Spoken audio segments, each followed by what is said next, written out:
Welcome to Montgomery, the birthplace of the Texas flag. Montgomery is located 50 miles northwest of Houston.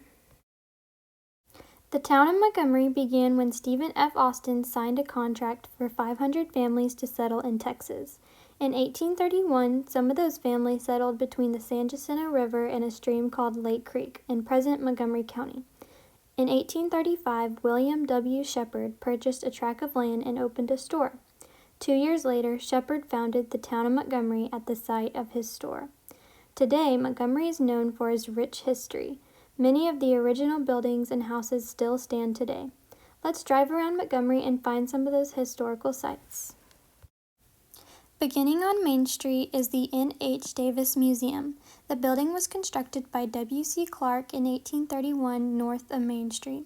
After Clark's death, it was sold to Nathaniel Hart Davis, who disassembled it and moved the house to its current location in 1840. Today, it holds the original Texas flag designed by Montgomery County resident Dr. Charles B. Stewart. The design was approved and signed by Mayor Boo Lamar on February 25, 1839. Farther down the street is the Brick Bank. The Brick Bank is the oldest existing commercial building in Montgomery. It was one of the first state banks in Texas and was chartered in 1906.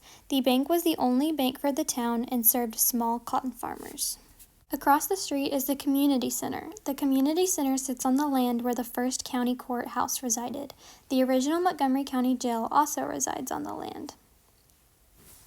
Right behind the Community Center is the Homewood House. The Homewood House was built by W.B. Wood in 1887 for $2,300.